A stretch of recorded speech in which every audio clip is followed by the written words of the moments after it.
And we're back again. This is the PCC Multiverse. My name is Gerald Glassford from Pop Culture Cosmos and Game Source. We thank you so much for sticking around and hanging with us right here on the show. Well, I'll tell you what, it's time to talk some video games. And I'll tell you what, video games indeed are a great part of the pop culture realm. And I know news came up this week about news came up this week from Eurogamer that a report came out that the next Call of Duty, which, has got to come out like clockwork every single year, the first week of November, it's always got to happen.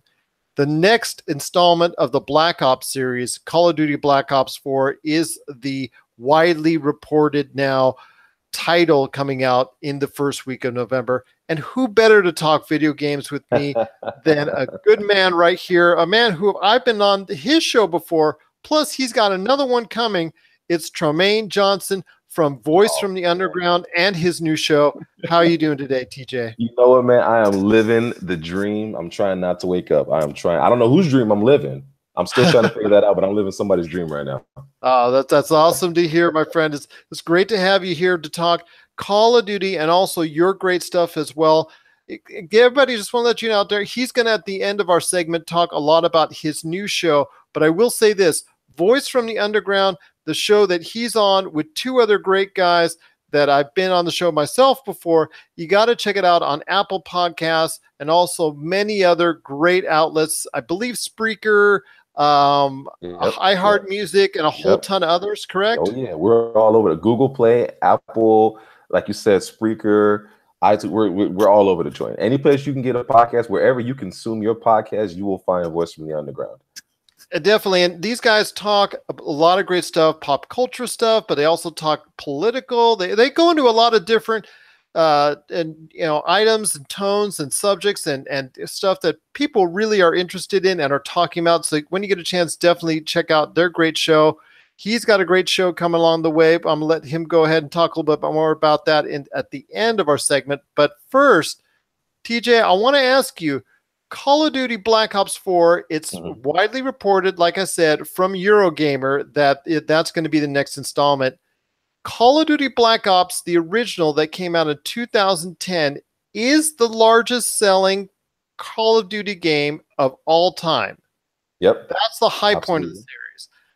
Last year's installment, World War II, actually has started back the upswing in Call of Duty sales. It edged up slightly over the previous installment, which actually was one of the series' lows in Infinite Warfare. So I ask you, TJ, what are you okay with continuing the Black Ops series? Do you really think it needs to continue as far as after three iterations already? Do you still think there's a need to go ahead and go down that Black Ops realm?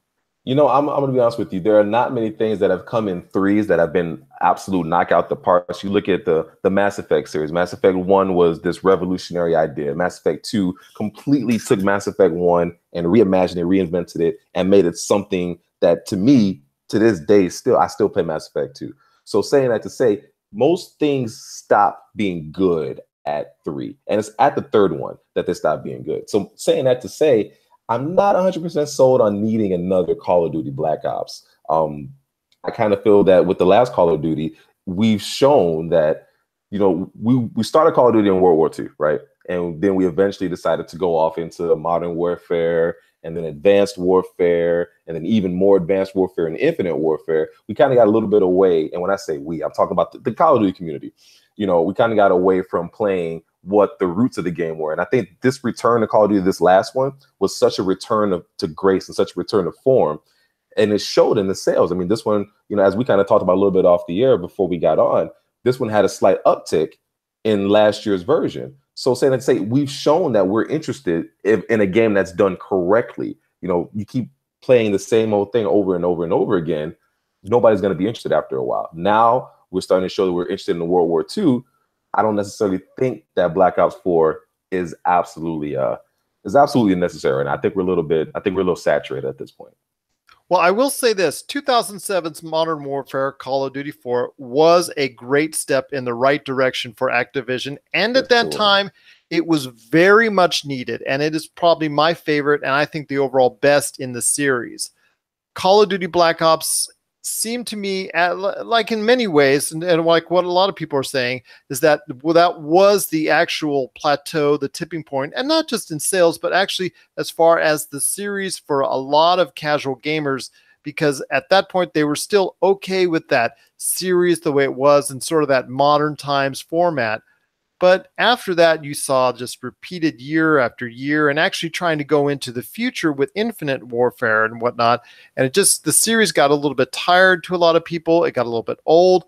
But like you said, with World War II, they rebounded and started getting that momentum again that they've so desperately at Activision have tried to recapture with the Call of Duty series. Now, mind you, we're all quibbling over really a lot of stuff when Call of Duty is still not far and away, but Call of Duty is still one of the premier, or at least in most years, the premier sales leader in the video game marketplace. So I'll ask your opinion on this, though. Call of Duty Black Ops 4, maybe not for a lot of people like you and I, maybe not the best way we go about it. If you were working at Treyarch, and telling Activision, this is what we're going to do for 2018, this is what we're going to do to try and outsell and outpace Red Dead Redemption 2, which comes a week before. What are we going to do as far as a game in the Call of Duty series that's really going to knock it out of the park? Oh, well, first of all, we're saying overtake Red Dead Redemption, trying to overtake the monster that is Rockstar.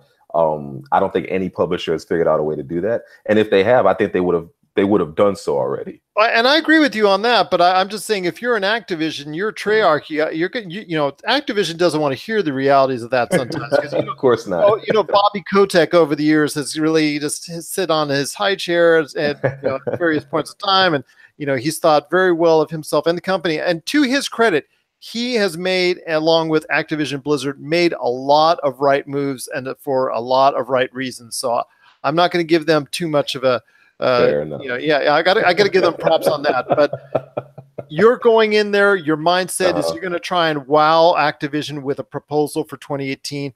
Where would you take the Call of Duty series instead of rehashing the Black Ops series one more time? Goodness gracious, that one is going to be tough because we talk about World War II already. We know how pivotal of a war that turned out to be. For many aspects, we could always go back to World War One, kind of the way Battlefield had went with their Battlefield series. That's a great question. I think we might have to take it back to the Stone Age. If we could start using like dinosaurs and bows and arrows with a couple machetes and things like that for good measure, a little Far Cry-ish, but not quite Far Cry. I think that might be the best way. But truthfully, they just if they can kind of find this window of time. Right now we're in like a little bit of a lull for games, right? Everybody's not really, we're getting ready for E3. Everybody's kind of building up towards E3. We just kind of finished our holiday season as far as our games are concerned. The Assassin's Creeds are done. So the November releases that kind of trickle into Christmas and trickle right after Christmas are done. And so we're at this lull. And I think that a lot of developers missed this particular window of time to really put something out there because there's nobody else that's doing it. Everybody else is kind of in a lull. Everybody else is kind of getting ready for E3 and, talking about games that aren't going to come out for another 2 years. I'm looking at you, Spider-Man. We could be at a position now where if you said, hey, let's put something out right now that surprises people. If you look at what happened at the Super Bowl and they dropped the Cloverfield trailer and they said, guess what? This is going to be on Netflix starting tonight. It was a terrible movie. I'm going to be very clear. It was bad, but it has such a following off the simple fact that, oh my God, Netflix has, and they have it right now. That's the right way to do something. Surprise us and give us something at a different time frame so we're not saturated, because now as a gamer, we talked about it coming out November 1st. You're going to have Rockstar coming out with Red Dead Redemption 2. You're going to have EA coming out with, Treyarch coming out with another Call of Duty right around the same time. I think that it becomes too saturated. If they could just find a different time slot to fill in, I think that speaks more volume to what we would play, because if you think about it, there's nothing else we're playing right now. I mean, granted, we have your Overwatches, you have your player unknown battlegrounds. Those are going to be games that people who have already flocked to are going to continue to flock to. That's not going to stop. But saying that there's not another big AAA release title coming out for another, a little bit of time. Although you got some stuff coming on PlayStation this week with Shadow of the Colossus, not a AAA title, but a nice little remake. It's a little bit of a lull at this time for you. So if we can come out with something a little bit earlier at a time slot that's not as saturated, that will be the biggest thing I will push for another Call of Duty game. People are going to buy Call of Duty, let's be clear, but you might get a bigger sales boost if you just kind of pick a different time frame. I don't know if it's just your ego that wants to say, we're going to outsell Rockstar, we're going to do all this or all that. I'd rather just say, let's go for the sales instead of going for the ego. Well, I will say this, that coming out the first week of November, that they always do, they do set themselves very prominently in the largest selling time for casual spending, not for just us gamers, but for grandma, grandpa, mom, dad, whatever, yeah, just buy, and being there right before Black Friday. It just makes it I guess probably the best way I would phrase it is that it's the time when people all over across the board at all ages and demographics are most likely to spend freely as opposed to maybe other points of the year. Although Monster Hunter World, that has done very well since it was released, and it being the only marquee game really to any extent, sorry Dragon Ball Z, but to really any extent that has what Dragon Ball Z ever do to you? What did they do to you? That was a lot of fun too. As I just was talking about with my co-host Josh on our previous one of our previous shows, it's the 95th iteration. There's going to be Dragon Ball Z after we die and after we're long since buried. So even though this is a very solid rendition of Dragon Ball Z, it is the Monster Hunter World got all the press and the advertisement money, and it looks like that Capcom has made every effort to try and put that out as a really the biggest selling game right now in early 2018. But back to Call of Duty, I think that's a good way of saying it, that maybe it's not just the how, but the when of Call of Duty that needs to be changed. But it's very, very hard to talk Activision away from that time frame, because even if both are just like, okay, you get to choose between one or the other, there's still so many people that are spending their money more freely during that time of the year with the holidays and all that than at any point in time of the year. So it's really hard for Activision or even Rockstar to the extent to say, hey, we're going to not schedule around each other just because the fact that we're so close together. So, but that's still actually a great point indeed. I could see maybe a September release or even earlier. Yeah. Nothing comes out in July. People assume that's a dead month, but July is always prime for right after E3 and could actually work as well for me. So I agree. But I will tell you this, those are some great thoughts again, right here with Tremaine Johnson from Voice from the Underground. He is truly a great part of that show. You got to check it out again on Spreaker, iHeart Music, and also as well Apple Podcasts. You got to subscribe and download their shows today. But you have got another great podcast that you're working on. So I'll tell you what, I want you to talk more about it. The floor is yours, my friend TJ. What is this great new show you're about ready to launch, and why do people need to listen to it and make it part of their listening habits? Well, I first and foremost, you give me a whole lot of credit, man. Those guys on Voice from the Underground just make me look good. I'm really not. I'd like to try to pretend like I be knowing what I'm talking about. Just say you're keep up with them. You're the star of the show. Just don't tell Jason I said that, but tell her you're the star of the show, man. You're the star of the show. But you know what? In all actuality, I'm trying to just. I'm a huge gamer. Obviously, you and I talked a little bit right before we got on the air, and we had almost a podcast right there. Gaming has been such an integral part of who I am for such a long time. I'm talking about, back to Super Mario Brothers, the original. I'm talking back to Atari 2600, Commodore 64. I've been gaming for as long. It's been such an integral part of who I am for so long, and I've had this opportunity as of late to really reach out and connect with people and have a conversation and talk about some of the things that I enjoy. And when you do that, you start making these connections, right? The whole point of us doing this, the whole point of you doing this podcast is you're connecting. The whole point of us doing this podcast is we're making connections. I want to continue those connections. So saying that to say, I'm going to do a little gaming podcast where I'm not quite pop culture cosmos good yet. I'm going to get there. I'm not quite there yet. I'm not pop culture good, but I'm going to work my way to that stage that you guys are on, and do a little bit of gaming, a little pop culture myself, and hopefully one day I might be able to say that I'm close to being as good as Pop Culture Cosmos. I don't think it's going to happen. I don't think it is. But I'm I'm blushing as you're saying this, but I don't know if we just truly appreciate anybody who listens to the show. We appreciate the compliments that you just gave us, and I will tell you, as someone who's worked very hard for several years on podcasting to try and put out a decent product for everybody to listen to.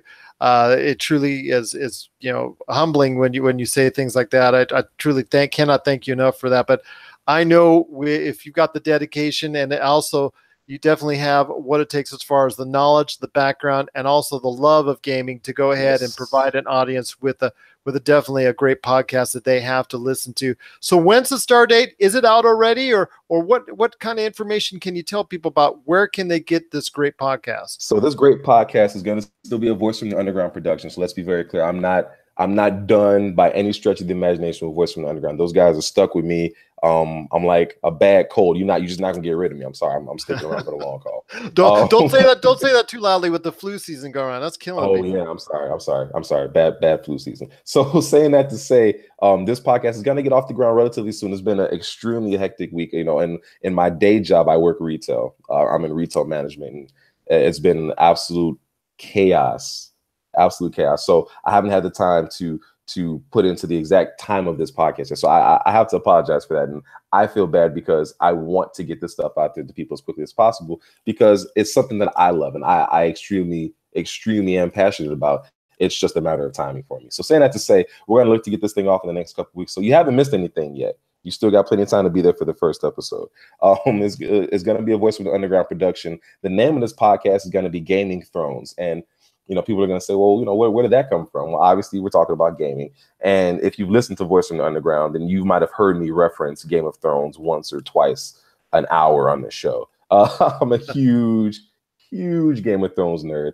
I've loved everything about the show. I've loved the books.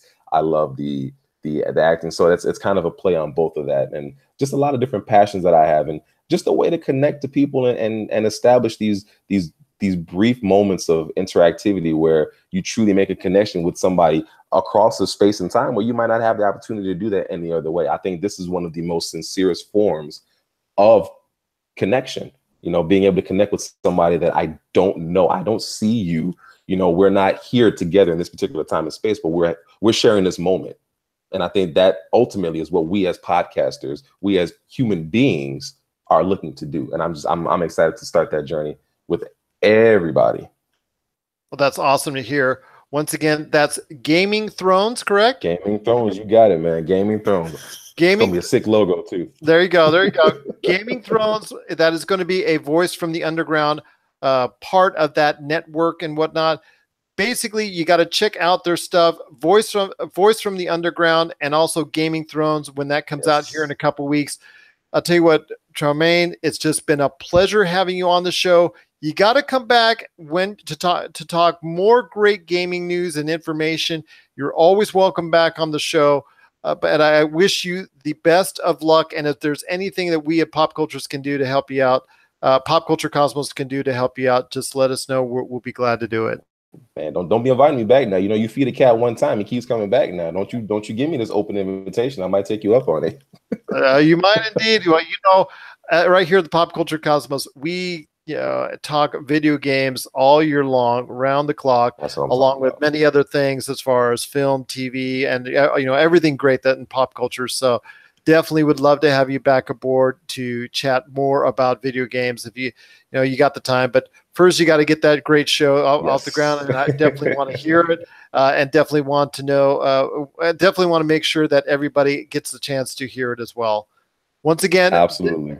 Once again, this is Tremaine Johnson. He is better known as TJ from the Voice from the Underground podcast, and also the upcoming Gaming Thrones podcast. It's just TJ, I just wish you the best of luck again, and all the best to you, Jason, and everybody that works on the show, and just all the best to you guys and your new show that's coming up real soon.